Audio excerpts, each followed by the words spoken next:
Question number 6 है, हड्डियों संबंधी दोष व अपंग बालकों के मुख्य कारणों को संक्षेप में बताइए। उत्तर है, शारीरिक रूप से विकलांग, अपंग या हड्डियों से संबंधित दोष वाले बालकों के कारण। बालकों की शारीरिक रूप से विकलांगता या अपंगता के मुख्य कारण निम्नवत हैं। नंबर फर्स्ट है वंशानुक्रम।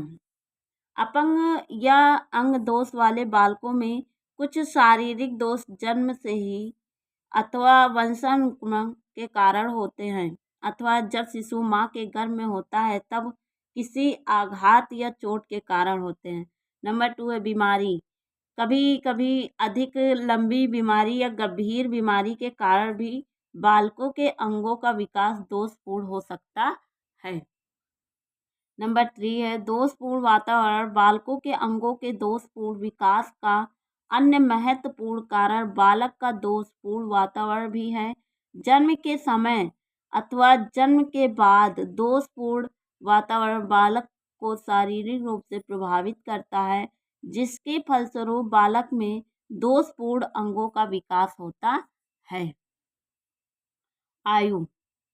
नंबर 4 है आयु। बालक की आयु भी विकलांगता का एक कारण है। अक्सर यह देखा गया है कि 6-7 वर्ष की आयु में बालक के साथ अधिक दुर्घटनाएं होती हैं, अतः इस अवस्था में अनेक अंगों के दोषपूर्ण होने की संभावना भी अधिक होती है। नंबर 5 है लिंग। लड़कों का जन्म से ही परिवार के लोगों के द्वारा स्वतंत्र वातावरण प्रदान किया जाता है, इसी कारण लड़के लड़कियों की अपेक्षाकृत अधिक दुर्घटनाग्रस्त होते हैं तथा उनके अंगों के दोषपूर्ण होने की संभावना भी अधिक होती है। नंबर 6 है दुर्घटनाएं। विभिन्न प्रकार की दुर्घटनाएं भी बालक को दोषपूर्ण अंगों के विकास में सहायक सिद्ध हो सकती हैं। यह दुर्घटना किसी समय भी हो सकती है। गर्भावस्था में होने वाले पर माता का दुर्घटनाग्रस्त होना तथा पर्याप्त आहार का न मिलना अथवा जन्म के बाद बालक के बड़े होने पर भी किसी प्रकार की दुर्घटना आदि का शिकार होना भी बालक के दोषपूर्ण अंग के कारण है। नंबर 7 है सामाजिक आर्थिक स्थिति। करमाइकेल का मानना है कि दुर्बल या कमजोर आर्थिक सामाजिक स्तर के बालक उच्च आर्थिक सामाजिक स्तर वाले बालकों की तुलना में अधिक विकलांग होते हैं। क्वेश्चन नंबर 7 है शारीरिक दोषों से ग्रस्त बालकों की मुख्य विशेषताओं पर संक्षेप में प्रकाश डालिए।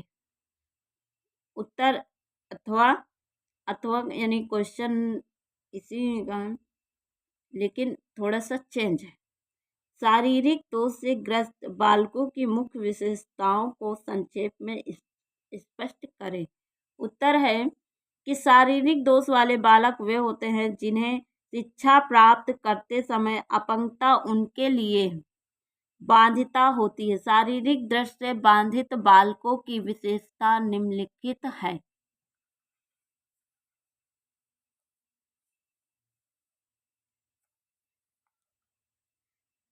शारीरिक रूप से बाधित या विकलांग बालक सामान्य से अधिक बुद्धि लब्धि वाला होता है।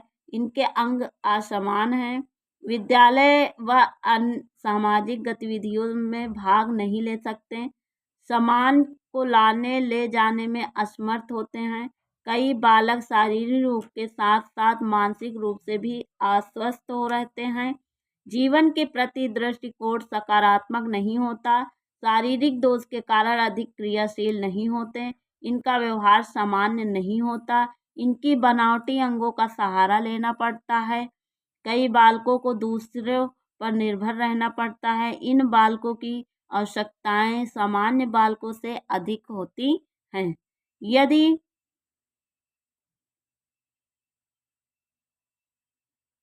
यदि कोई इन्हें मजाक या तरस भावना से देखता है तो इनका मन दुखी हो जाता है। शारीरिक दोष के कारण यह ध्यान को केंद्रित नहीं कर पाते।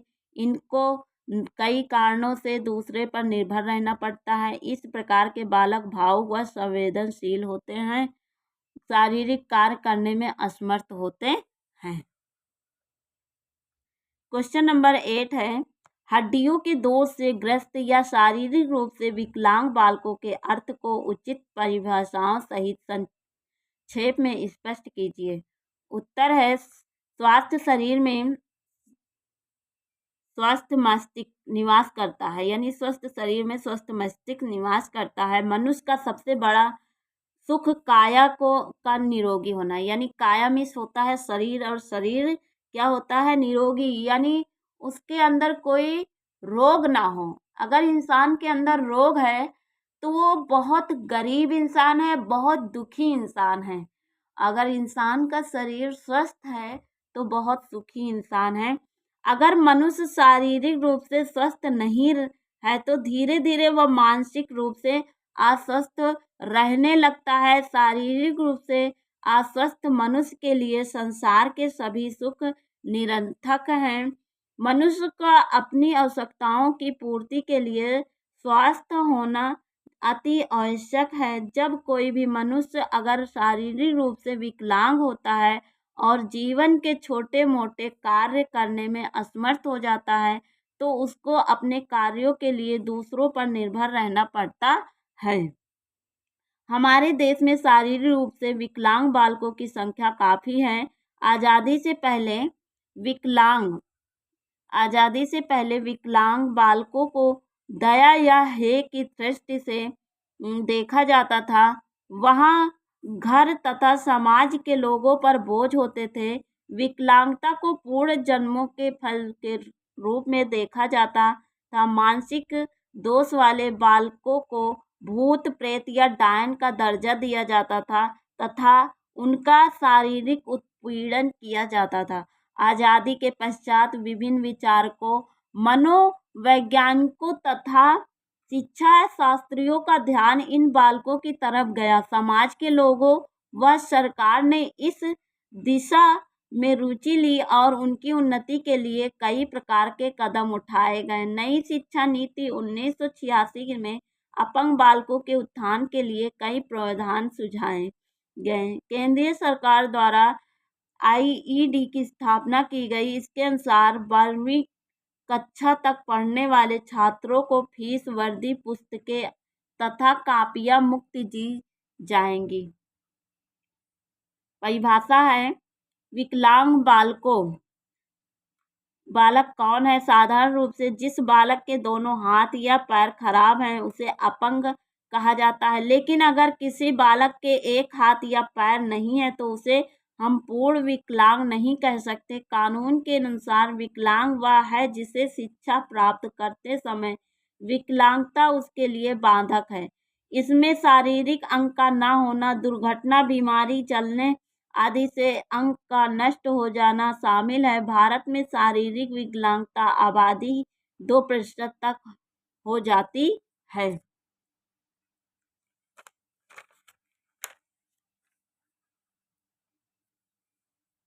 क्वेश्चन नंबर 9 है, अंग दोष या हड्डियों से ग्रस्त बालकों की पहचान तथा शिक्षा पर संक्षेप में नोट लिखें, अथवा अंग दोष वाले बच्चों की पहचान तथा शिक्षा व पाठ्यक्रम पर चर्चा करें।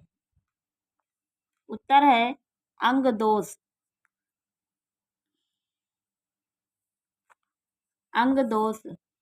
अंग दोष वाले बच्चों की पहचान तथा शिक्षा तथा पाठ्यक्रम। अंग दोष वाले बच्चों की पहचान। अंग दोष वाले बच्चों की पहचान निम्न प्रकार से की जाती है। नंबर 1, स्पष्ट दिखाई देने वाली विकलांगता, गर्दन, हाथ, उंगलियों, कमर आदि की विकलांगता। उत्तर, बैठने, खड़े होने और चलने में परेशानी को महसूस करना। नंबर 3, चीज़ों को उठाने, पकड़ने और जमीन पर रखने में कठिनाई महसूस करना।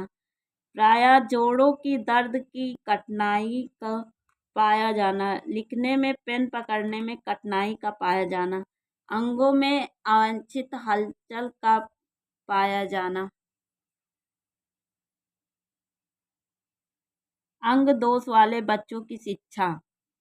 यह जरूरी है कि अध्यापक स्वयं ऐसे बच्चों को स्वीकार करें। वे किसी बच्चे की अपंगता का मजाक न बनाएं और न ही उसकी कमियों के लिए उसे ताने दें। कक्षा के बालकों को ऐसा व्यवहार करने से रोका जाए। साथ ही विकलांग बालकों को यह एहसास नहीं होने देना चाहिए कि उससे विशेष रियायतें दी जा रही हैं। जहाँ तक संभव हो कक्षा की सभी गतिविधियों में उसे हिस्सेदार बनाया जाना चाहिए। कक्षा में बच्चे की विकलांगता के अनुसार उसे बैठाने का प्रबंध किया जाना चाहिए। उदाहरण के तौर पर बैसाखी वाले बच्चे को आगे दाईं तरफ बैठाना चाहिए ताकि अन्य बच्चों के आने जाने में बाधा न पड़े। इस बात का पूरा ध्यान रखना चाहिए जाना चाहिए कि उनकी कार्य क्षमता के अनुसार उन्हें खेलों, शारीरिक क्रियाओं व मनोरंजन हेतु की जाने वाली गतिविधियों में हिस्सा लेने के पर्याप्त मौके दिए जाएं। क्वेश्चन नंबर 10 है प्रतिभाशाली एवं सृजनशील के लिए निर्देशन का उल्लेख कीजिए। उत्तर है प्रतिभाशाली एवं सृजनशील व्यक्तियों की परामर्श सेवा की बात शुरू करने से पूर्व यह स्पष्ट कर देना आवश्यक हो जाता है कि प्रतिभाशाली और सृजनात्मकता क्या होती है। इसे कुछ व्यक्ति समानार्थी भी मान लेते हैं, लेकिन यथार्थ में ऐसा नहीं है। तो पूरी तरह सत्य है कि प्रतिभावान होना तथा सृजनात्मक होना दोनों ही उच्च बौद्धिक स्तर के ही परिणाम होते हैं। समाज में कुछ व्यक्ति ऐसे होते हैं जो अत्यंत जटिल समस्याओं का समाधान, शोध अनुसंधान कार्य और नए नए विचार प्रकट करने में समर्थ होते हैं। व्यक्ति की प्रतिभा और सृजनशीलता के स्पष्टीकरण के लिए मुख्यतः निम्न 3 बिंदु विचारणीय होते हैं। नंबर फर्स्ट है, क्या व्यक्ति का प्रतिभाशाली होना और सृजनशील होना एक ही बात है। नंबर 2 है, क्या सभी प्रतिभाशाली या उच्च बौद्धिक स्तर वाले व्यक्ति सृजनशील होंगे या आवश्यक या निश्चित है। नंबर 3, क्या सृजनशीलता के लिए व्यक्ति का प्रतिभाशाली होना आवश्यक है अथवा क्या प्रतिभाशाली व्यक्ति में सृजनशीलता अवश्य पाई जाएगी। मानव समाज में प्रतिभाशाली और सृजनशील व्यक्ति बहुत ही कम पाए जाते हैं। मनोविज्ञान शोधार्थियों के लिए उपयुक्त प्रश्न लंबे समय से चुनौतीपूर्ण रहे हैं। व्यवहारकारिता में सृजन का तात्पर्य किसी अंतिम उत्पाद से लगाया जाता है, जबकि हमारा आधुनिक मनोविज्ञान मानता है कि सृजनशीलता या सृजनात्मकता एक प्रक्रिया है या एक ऐसी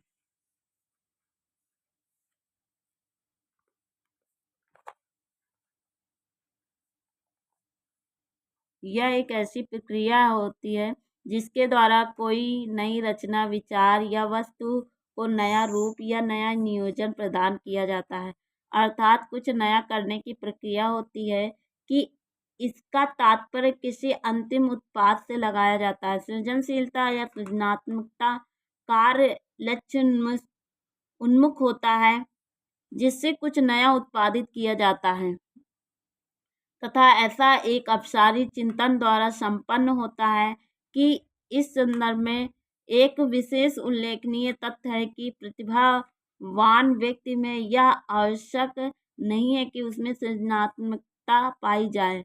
अर्थात सभी प्रतिभा या उच्च बुद्धि से संपन्न व्यक्ति सृजनशील होंगे ही यह बिल्कुल आवश्यक नहीं है। यह हो सकता है कि कोई व्यक्ति प्रतिभाशाली के साथ साथ सृजनशील भी हो।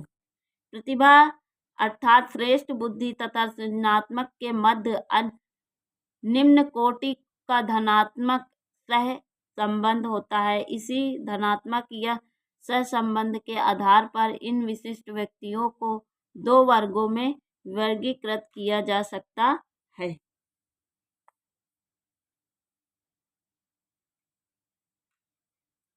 नंबर फर्स्ट है प्रतिभाशाली तथा सृजनशील प्रतिभा। इस संदर्भ में सीधे शब्दों में यह भी कहना सरल होगा कि एक प्रतिभा संपन्न व्यक्ति एक सृजनशील व्यक्ति हो सकता है तथा सृजनशील व्यक्ति प्रतिभाशाली नहीं हो सकता है।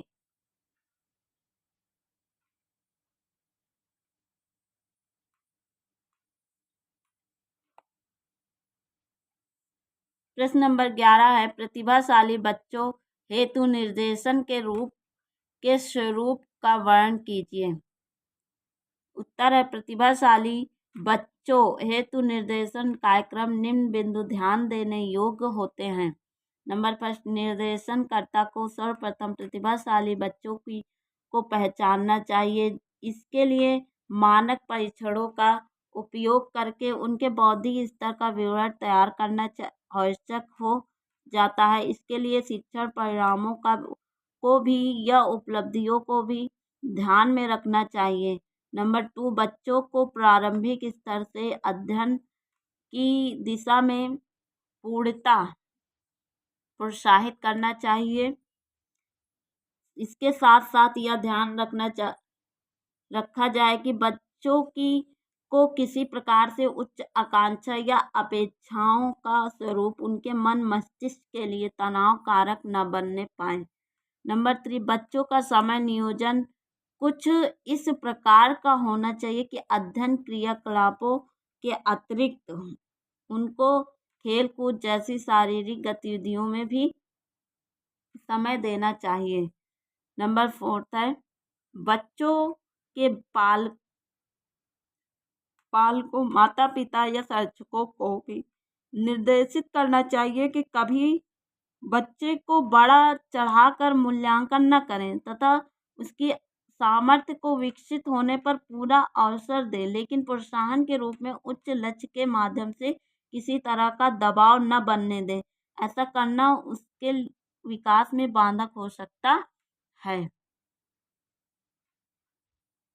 बच्चों में तीव्र अधिगम क्षमता को ध्यान में रखते हुए उनके शिक्षण व अध्ययन कार्यक्रम को औसत तीव्र गति से आगे बढ़ाना तथा शेष समय को पाठ्यक्रम के अतिरिक्त ज्ञान प्राप्ति से लगाना।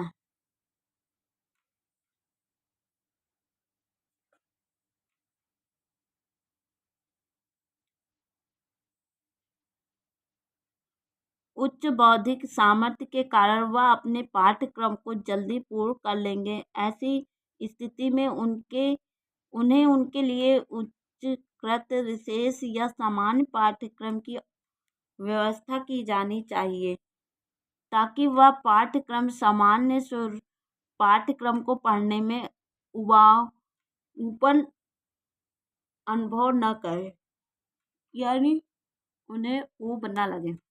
नंबर 7, प्रतिभाशाली बच्चों को अपनी मौलिकता प्रकट करने का अवसर देना चाहिए।